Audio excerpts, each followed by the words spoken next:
করেছি বলুন।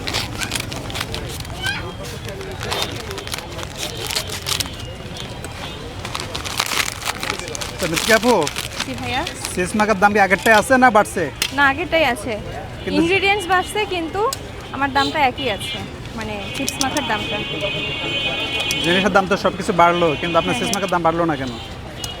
বাড়লো না, আমি আমার কাস্টমারের স্যাটিসফ্যাকশনের জন্য বাড়াইনি, কিন্তু তারপরেও অনেক আজগুবি মানুষ এসে আজগুবি কমেন্ট করবে যে এটা তো দাম 30 টাকা 40 টাকা হলে ঠিক ছিল, এত কেন? যারা ভাবে যে আসলে 30-40 টাকা হওয়া ঠিক ছিল, তারা প্লিজ বাসায় বসে বানায় খান। অনেকে এসে বলে কি আপু আপনার এটা দেখে আমি বাসায় বানাইছিলাম, এতক্ষণ সময় লেগে গেছে সব কিছু রেডি করতে করতে যে খাওয়ার এনার্জি আর পাইনি। তো আপনারাও যাদের এনার্জি অনেক বেশি, তারা বাসায় বসে রেডি করে খেতে পারেন, কোনো সমস্যা নেই। আর যদি মনে হয় যে না আমার হাতে স্পেশাল এই চিপস মাখাটা খাবেন, তাহলে আগারগাঁও আইসিটি টাওয়ারের শেষ মাথা ঠিক অপোজিটে আমাকে পাবেন ইনশাল্লাহ। সপ্তাহে প্রত্যেক দিন বসি, এখানে এসে আমার এটা টেস্ট করতে পারবেন ইনশাল্লাহ। ইনশাল্লাহ ইনশাল্লাহ রেগুলার কাস্টমার হয়ে যাবেন আমার।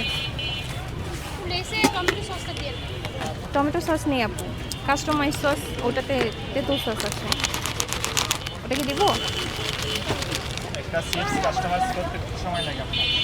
এই যে দুইটা একসাথে বানাচ্ছি 1-1.5 মিনিটের মতো লাগে।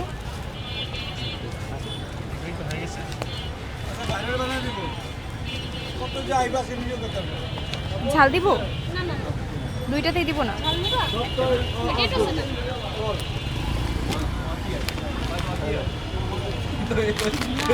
আপু এই বুটটা কি নতুন মনে হচ্ছে? এটা তো আগে ছিল না। হ্যাঁ হ্যাঁ, এটা আগে ছিল না, এটা আমি দেই, এটা শুধু আমিই দেই। আরও আমার দেখা দেখি যারা কপি করে আনছে ওরা দেয় না, আমি জানি এটা দেখার পরে ওটাও দিয়ে দিবে, কোনো সমস্যা নাই। আইটেম তো আমিই নতুন আনি, আমিই নতুন ইনক্লুড করি, দেখা দেখি কপি করে তো অন্য কেউ।